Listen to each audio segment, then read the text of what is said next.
Dios les bendiga, queridos hermanos. Es un honor para mí poder comunicarme con ustedes, poder sentir que estamos en comunión los unos con los otros, orando los unos por los otros.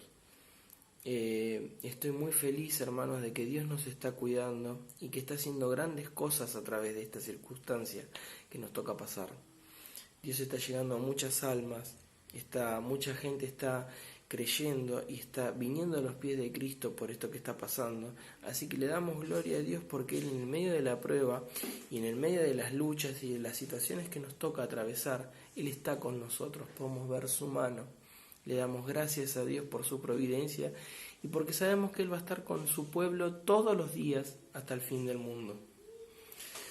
El mensaje que les quiero traer en el día de hoy le puse como título Venciendo el temor. Y es un mensaje muy apropiado para los tiempos que corren. Vivimos una época de temor, de miedo, de angustia, de inseguridad. Y no solo por esto que está pasando. Alrededor del mundo la gente tiene hoy en día, toda clase de miedos. Desde perder su empleo, la salud, el estatus social, la posición, los amigos, la familia. Miedo por la economía, por las cosas que se escuchan de la economía de tanto de este país como de cualquier país, o la economía familiar, por el riesgo de contraer enfermedades. La gente vive con miedo, hermano. Y esto del temor no es algo nuevo, ni llegó al corazón de la gente por esta pandemia que estamos atravesando, que el mundo entero está pasando. Los medios de comunicación hace ya muchos años se dieron cuenta que la mala noticia vende más que una buena noticia. Entonces ellos se nutren de malas noticias y comunican malas noticias todo el día. Los cristianos muchas veces caemos en eso, olvidando de que Dios tiene el control sobre todas las cosas. Nos olvidamos, hermanos. No quiere decir que esté mal informarse ni saber lo que está pasando, porque no es que vivimos en un tupper. Debemos estar informados. Pero debemos leer entre líneas, debemos pasarlo por el filtro de la palabra y saber de que Dios está al control y de que todo para Dios tiene un propósito. Entonces, cuando nosotros pensamos eso, el temor se va. Ahora, ¿cómo es que llegamos a esto? ¿Cómo puede ser que la humanidad entera viva con temor y con inseguridad? Salvo los hijos de Dios. Usted puede hablar con cualquier persona y si usted indaga y llega a lo profundo de su corazón, va a encontrar un común denominador en todos ellos, que es el temor. Temor a la muerte, por ejemplo. Han dejado de lado a Dios, el hombre más sabio que existió sobre este planeta, a quien Dios dotó de una sabiduría extraordinaria, llamado Salomón, todos nosotros lo conocemos, por lo que escribió en la palabra de Dios. Dijo, inspirado por el Espíritu Santo: el fin de todo discurso es este: teme a Dios y guarda sus mandamientos, porque esto es el todo del hombre. Hermanos, el hombre, en su mayoría, ha decidido, como muchas otras veces en la historia, a lo largo de la historia, y está hasta reflejado en la palabra de Dios, vivir sin Dios, dejar de lado a Dios. El secularismo, que es esa corriente de pensamiento que se enfoca en lo terrenal, en lo cotidiano, y deja de lado a Dios, ha invadido países, hay gobiernos enteros que tratan de erradicar a Dios de los países, sociedades enteras, continentes, por ejemplo Europa, que en su tiempo evangelizó. Desde Italia y otros países como Inglaterra han salido grandes predicadores que han llevado la palabra de Dios. Hoy está invadida por esta corriente que se llama secularismo, que es dejar de lado a Dios. Y hasta ha llegado a iglesias. Hay iglesias en las que se habla de todo, menos de Dios. Y menos de dejar de lado nuestra vida de pecado y rendirnos ante Cristo. El secularismo, como ya les digo, ha invadido muchas cosas. La gente le da la espalda al Creador. Y eso genera que, sin importar la clase social, económica o académica que tengan las personas, todas vivan con temor. Hay algunas personas a las que se les nota más y otras que lo disimulan mejor. pero el temor está en el corazón de todos ellos. Y la causa de ese temor en el corazón no es la circunstancia que están pasando, cualquiera que ella sea, sino la falta de fe en Dios. ¿Vio cuando usted se lastima y le duele, y tiene una herida y le duele, y se pone un bálsamo? Imagínese una crema, cuando usted está, que a mí me pasaba de chico que el sol me hacía muy mal, y por ejemplo, sobre la herida, las heridas que tenía, me ponía aloe vera, por ejemplo. O imagínese que usted está caminando por un desierto, con sed, con calor, con el sol que le pega en la cabeza, y de repente encuentra una fuente de agua, un oasis, con agua refrescante, sombra, palmeras. Bueno, así es cuando leemos la palabra de Dios, en el medio de las situaciones como las que está pasando el mundo hoy en día. Las situaciones de temor, cuando nos invade esa angustia, cuando no sabemos qué pensar, vamos a la palabra de Dios y encontramos que Isaías, por ejemplo, Dios nos dice en el libro de Isaías 41:10, y quiero que lo busquemos y veamos lo que Dios tiene para decirnos. Dice Isaías 41:10, no temas porque yo estoy contigo, no desmayes porque yo soy tu Dios que te esfuerzo, siempre te ayudaré, siempre te sustentaré con la diestra de mi justicia. Amén a su palabra. Entonces, si Dios lo dijo tan claro y lo dejó tan claro en su palabra, ¿cuál es la raíz del problema? ¿Cómo puede ser que haya cristianos? No estoy hablando de la gente que no conoce a Dios, a quienes tenemos el deber de hablarle y de usar esta circunstancia como gancho para empezar a conversar de ella, de Dios. Puedo decirles que a través de esta epidemia y de acuerdo a lo que dicen hermanos de alrededor del mundo, Dios está llegando a muchísimos corazones, porque todo lo que Dios hace tiene un propósito y detrás de todo lo que Dios hace está su sabiduría. Entonces esto no se le escapó de las manos a Dios, sino que tiene perfectamente un propósito. Pero lo que no se puede entender es cómo hay cristianos que todavía están llenos de temor. Y la razón por la que hay cristianos llenos de temor, y no solo por esto, no es algo, como ya les dije, de hace 2 meses, sino que vienen arrastrando una vida llena de temores e inseguridades, es claramente porque estamos insistimos sobre algo que Dios dijo que Él se iba a ocupar. Insistimos en algo que Dios nos dijo, deja que yo me ocupo, deja que yo me encargo, tráelo a mis pies, esta preocupación, esta situación que no te deja dormir, que te quita la alegría, que te quita la paz, tráela a mis pies, echando toda nuestra ansiedad sobre Él. Y muchas veces no lo hacemos.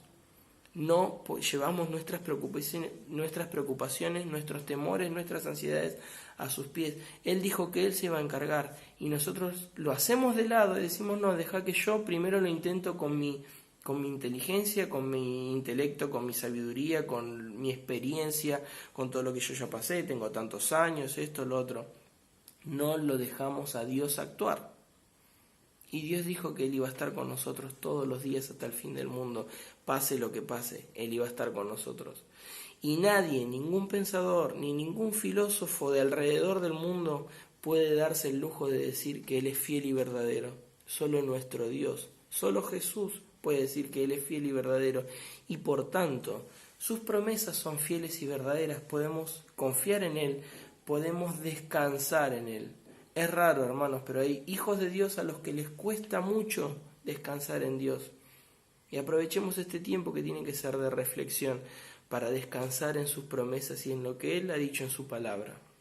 Hermanos, el miedo claramente no viene de Dios. Dice 2 Timoteo capítulo 1, verso 7, que no nos ha dado Dios un espíritu de temor, sino de poder, de amor y de dominio propio. El miedo viene del enemigo, hermanos. Es más, la primera conversación que está registrada en la Biblia entre Dios y el hombre comienza con el hombre diciéndole a Dios, tuve miedo y me escondí. Lo primero que la Biblia registra que el hombre le dice a Dios es, tuve miedo. ¿Cómo puede ser? Y es porque el pecado había entrado en el corazón del hombre. y nos va a acompañar esa sensación todos los días de nuestra vida. Es una sensación que nos acompaña desde siempre, el miedo. Está impregnada en nosotros porque estamos en este cuerpo.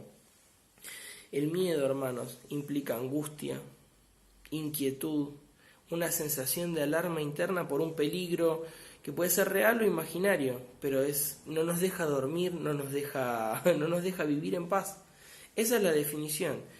Pero yo le agregaría que el miedo es inversamente proporcional a nuestra dependencia y conocimiento de Dios. Esto quiere decir que cuanto más dependemos de Él y más le conocemos a través de su palabra, menos miedo tenemos. Y esto es así y usted lo puede comprobar. Le dijeron los varones hebreos, Sadrac, Mesac y Abednego al rey de Babilonia, Nabucodonosor: nuestro Dios a quien servimos puede librarnos del horno de fuego ardiendo y de tu mano, pero si no lo hace, tampoco serviremos a tus dioses ni adoraremos la estatua que tú has levantado. ¿Ustedes ven miedo ahí? ¿Ven miedo en esos muchachos? Y Pablo y Silas cantando a Dios la noche anterior a ser decapitados. ¿Había miedo en sus corazones? ¿Qué decir de Esteban cuando predicaba y mientras predicaba veía que los judíos se llenaban las manos de piedras, veía odio en sus ojos, sabía que iba a ser apedreado? Pero él no dejó de hablar de Jesús. Es más, le dijo: Señor, no le tomes en cuenta este pecado. ¿Había miedo en su corazón? No, hermanos, porque el miedo se esfuma en la presencia de Dios. Como la niebla cuando sale el sol, simplemente desaparece. Cuanto más cerca de Dios estamos, menos miedo tenemos. Usted lo puede comprobar. Y situaciones como las que estamos viviendo actualmente, una prueba tan grande, de una magnitud tan grande que tiene a naciones enteras en vilo, son permitidas por Dios, como lo hablamos recién, por diferentes razones, pero sin duda son permitidas por Dios. Y en nuestra vida, Él también admite pruebas, problemas, contratiempos, situaciones de angustia, tribulaciones, entre otras cosas, porque no podemos, hermanos, vivir solo de teoría. Tiene que haber un espacio en donde podamos poner por obra lo que sabemos acerca de la fidelidad de Dios, cuánto confiamos en su sabiduría, en sus designios, en su voluntad, cuánto sabemos de su amor, su cuidado, su perdón, porque sabemos que si perdonamos Él nos perdona, de su providencia, cuánto estamos dispuestos, como Elías, cuando no iba a llover sobre la tierra durante 3 años y 6 meses, él confió en la providencia de Dios. Él fue a un arroyo, y cuando se secó el arroyo, Dios lo manda a la casa de una viuda, pero Dios no se olvidó de él. Dios lo podía haber mandado a la casa de un potentado, por ejemplo, de un hacendado, de alguien que tenía muchas riquezas o muchas posesiones. Sin embargo, no, Él quiere que nosotros veamos que sin Él no podemos, que tenemos que depender de Él, y que sin Él no podemos vivir, hermanos, porque en Él nos vivimos, nos movemos y somos, dice la palabra de Dios. Supóngase que usted quiere aprender a manejar. Entonces, ¿qué hace? Va a una librería y compra un libro del mejor conductor piloto de prueba que usted se imagine. Uno que entienda de la naturaleza del auto, de las diferentes motorizaciones, de la mecánica de cada auto, de las diferentes regulaciones que tiene cada país para manejar. Uno que sepa absolutamente de todo. Usted puede entender el libro, puede saberlo de tapa a tapa, memorizarlo, aprenderlo, hacerlo carne si quiere. Pero la única manera de que usted aprenda a manejar es manejando. Y esto es así. Es por eso que la prueba viene y va a venir con toda seguridad, hermano. La prueba viene y va a venir. Porque en algún momento usted tiene que ver que toda su teología, es decir, que todo el conocimiento que usted piensa que tiene de Dios, va a tener que ponerlo en práctica alguna vez. En una oportunidad, mi papá siempre dice cuando predica, en una oportunidad, y es algo que me quedó, en una oportunidad Jesús pasó todo el día enseñando, desde temprano. Fue a la orilla del mar y se juntó una gran multitud para escuchar su mensaje, para escuchar sus enseñanzas, para aprender. Pero fue un día tremendamente cansador para Jesús. Fue un día que lo dejó exhausto, porque Él era en la tierra 100% Dios y 100% hombre. Él vivió todas nuestras tentaciones, sufrió sueño, dolor de cabeza. Él sabe lo que es tener hambre, sabe lo que no es tener para dormir, sabe lo que es ver el recelo en los ojos de la gente. Él sabe absolutamente todo. Es por eso que Él es nuestro sacerdote y Él entiende específicamente cada cosa que nos pasa. Y es por eso que Él tiene ese trabajo de ser sumo sacerdote por la eternidad. Él es rey y sacerdote, porque Él estuvo acá y Él fue tentado en todo, pero sin pecado, dice la palabra de Dios. Pero Él, como ya les digo, entiende absolutamente todo lo que a usted le pasa, hermano y hermana. Entonces Jesús, como les decía, estaba muy cansado después de todo el día de trabajo. Les invito a leer el Evangelio según San Marcos, capítulo 4, comenzando desde el verso 35. Ya dijimos que estuvo todo el día enseñando, desde temprano, todo el día enseñando. Dice así la palabra de Dios, Marcos 4, 35. Aquel día, cuando llegó la noche, les dijo, pasemos al otro lado. Y despidiendo a la multitud, le tomaron como estaba, en la barca, y había también con él otras barcas. Pero se levantó una gran tempestad de viento y echaba las olas en la barca de tal manera que ya se anegaba. Y él estaba en la popa, en la parte de atrás del barco, durmiendo sobre un cabezal. Y le despertaron y le dijeron, Maestro, ¿no tienes cuidado que perecemos? Y levantándose, reprendió el viento y dijo al mar, Calla, enmudece. Y cesó el viento y se hizo grande bonanza. Y les dijo, ¿por qué estáis así de amedrentados? ¿Cómo no tenéis fe? Entonces temieron con gran temor y se decían el uno al otro, ¿quién es este que aun el viento y el mar le obedecen? Nosotros sabemos que Dios es el Dios de las batallas y es el Dios de las tormentas también. La tormenta sobre la que acabamos de leer estuvo cuidadosamente planificada por Dios, al detalle, al igual que todas las tormentas que nos toca atravesar en esta vida. Los discípulos habían visto a Jesús hacer muchos milagros, pueden leer los capítulos anteriores de San Marcos, y escucharon todas sus enseñanzas, es decir, se compraron el libro sobre cómo manejar. Pero la prueba era la manera de comprobar si ellos realmente aprendieron, si se quedaba todo en teoría o el conocimiento que tenían de Dios podían ponerlo en práctica. Hermanos, Él nos promete que nos acompañará durante la prueba, pero nosotros es nuestra tarea confrontar el miedo. No debemos permitir que el miedo nos invada bajo ninguna circunstancia. Cuando llega una noticia que parece que va a hacer temblar nuestro piso, que todo se mueve alrededor, Dios está esperando a ver cuánto tiempo dura esa reacción natural y cuándo decimos, Señor, voy a dejar esto a tus pies de gracia. ¿Cuánto tiempo tardamos en asimilar el golpe, pero no en vivir preocupados sobre eso, sino cuánto tiempo tardamos en dejárselo a Él? Él está esperando eso. Cuando usted le lleva su carga, la carga que usted lleva, la deja de sus hombros, la deja en los pies de Jesús, usted va a ver cómo el miedo desaparece. El miedo hace que no pensemos claramente. Fíjense en el verso 38, cómo le dice la insolencia con la que los discípulos que habían escuchado todo el día sus enseñanzas, que habían visto que Dios tiene poder sobre la vida y la muerte, cómo los discípulos le dicen, no tienes cuidado que perecemos. La insolencia, porque el miedo hace que no pensemos claramente, el miedo hace que no tomemos las decisiones que tenemos que tomar. Y dicen los científicos que el miedo nos esclaviza, porque al estar todo el día pensando en una situación a la que tenemos miedo, genera una dependencia en nosotros a ese pensamiento. Cuanto más pensamos en el problema o en a lo que nosotros le tenemos miedo, más es nuestra necesidad de hacerlo cada día. O sea, se retroalimenta. Y como si todo esto fuera poco, el miedo genera problemas físicos, afecta a nuestra salud, problemas para dormir, problemas digestivos, dolores de cabeza muy fuertes, migrañas, jaquecas, úlceras en el estómago, y podemos seguir. Debemos cambiar el enfoque, hermanos. Debemos empezar a mirar a Jesús y dejar de mirar alrededor, dejar de mirar la tempestad. Él tiene cuidado de nosotros, Él va a estar con nosotros, Él lo prometió y sus promesas son fieles y son verdaderas. Cuanto más cerca estamos de Dios, el miedo desaparece, se esfuma como la niebla. Ahora volvamos al versículo principal del que empezamos hablando. Dice, no temas porque yo estoy contigo.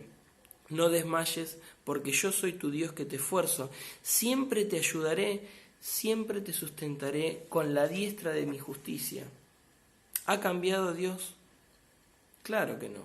Él no cambia. Él es el mismo ayer, hoy y por los siglos. Él todavía calma la tempestad, todavía rompe cadenas, multiplica el pan, cura enfermedades, consuela corazones, transforma corazones. Él sigue siendo el mismo, hermano. Cada vez que el enemigo siembre en tu mente dudas, cada vez que el enemigo venga a querer infectar tu mente con dudas, recuérdale de la fidelidad de Dios. No importa cuántas veces hayamos visto su mano en nuestra vida, el enemigo siempre va a hacerte notar que esta vez Dios no te va a escuchar, te va a querer hacer creer eso. Cuando eso pase, recordá victorias pasadas, recordá testimonios en donde has visto claramente la mano de Dios. Testimonios tenemos de sobra y Él no ha cambiado. Y para finalizar, hermanos, les dejo un pasaje de uno de los tantos tesoros que hay en la palabra de Dios, que ha sido de consuelo para mí y de fortaleza muchísimas veces, innumerables veces, que quizá lo sabemos de memoria, pero viene bien meditar, rumiar en la palabra, agarrar un versículo y decir, ¿qué me quieres decir, Señor? Dice así, por nada estéis afanosos, sino sean conocidas vuestras peticiones delante de Dios, en toda oración y ruego con acción de gracias. Y la paz de Dios, que sobrepasa todo entendimiento, guardará vuestros corazones y vuestros pensamientos en Cristo Jesús. Dios les bendiga.